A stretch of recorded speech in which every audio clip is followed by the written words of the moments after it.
Diamonds, Dames, and Dads, Part 2. Midnight City. A black hole. A pimple on the ass of the end of the universe. As was previously established, it isn't always midnight here, and the sky isn't always a seething mass of tumbling storm clouds, but it sure as shit feels that way. Even when you're inside with a scotch in one hand and a dame on the other arm, you can still feel the phantom slide of the slimy raindrops on your skin. Fingers sliding, questing, and indecent down the curve of your spine. Hands off, buddy. Buy a guy a drink first.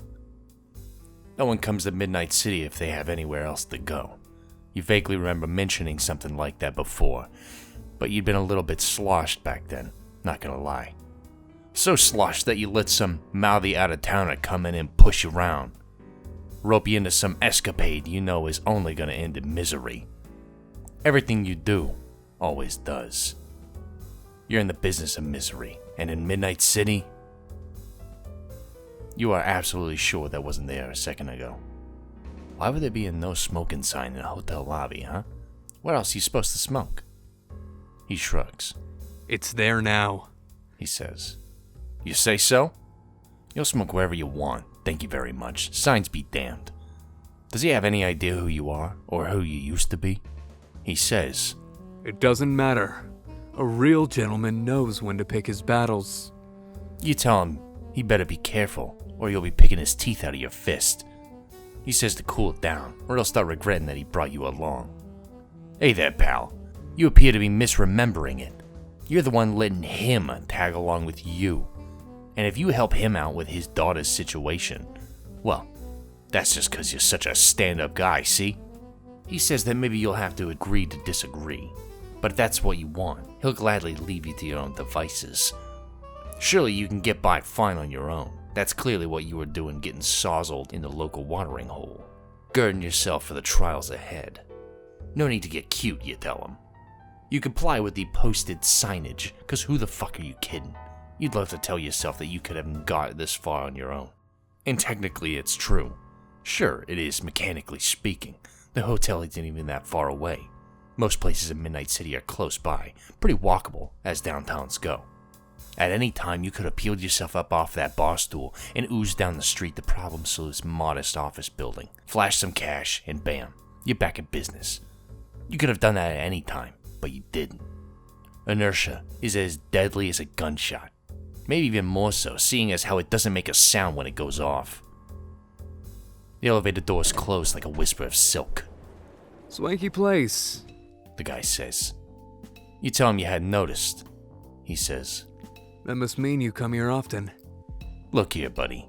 You've never been here before in your life. Not really your style. Oh yeah?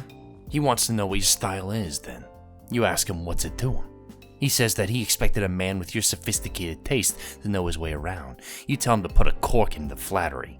He says that just because it's flattery doesn't mean it isn't true. You say you thought that's exactly what flattery means. He tells you the definition can change through repeated use, linguistic drift, and so forth. You nod like you get on any fucking clue what this guy's going on about. You look at the lit up buttons in the elevator panel and try to work out what his angle is. Right now the son of a bitch is just standing there, looking happy out of his mind to be getting on your case. Go back to where you came from, buddy, you want to say. You should say it. Diamond's Droog works alone from now on. You aren't planning on making the same mistake twice. Knowing he might have brought you along out of pity doesn't bear thinking about, so you don't. The elevator slows and glides to a stop. Hey, what gives? This isn't the floor, buddy. The room number Sleuth sleuthed out for you is still a ways up. That was the deal, right? He comes along with you and on your business, and then you help him with the daughters he misplaced. Ugh, look at these toughs. Seriously, nobody can keep it in their pants in this city. One of them must have hit the elevator call button with a flying limb. None of them are particularly seem to want to go down to the lobby as far as you can tell. Hey assholes, take it out back, why don't you? What if somebody wants to use the ice machine? They cease their roughhousing momentarily, chastened by your overwhelming dominance and bravado. Your companion gives you a subdued nod in response, as if to say, good job handling those toughs. even though you had nothing to do with their altercation, and they probably went back to what they were doing when the elevator door closed, rendering your intervention absolutely worthless. No problem, you say. Nice to be appreciated every once in a while. The elevator door opens to a glittering cityscape. The wind so strong it yanks your shirt tails and forces you to grab your hat like a buffoon who doesn't know how to handle himself. At least this guy's doing the same thing. Cold up here. He comments. Yeah, you say. Nice view, though. You grunt. Now that he looks at it, he says, it does sort of look like a cutout of a cityscape copy-pasted across the horizon line. You tell him that's a pretty weird thing to choose to focus on. Yeah, better focus on what's right in front of you. You haven't seen that shape in months, years maybe. Time doesn't mean much in Midnight City, where it's always midnight, except not really, except maybe yes really. Because if time doesn't mean much, who the fuck are you to say?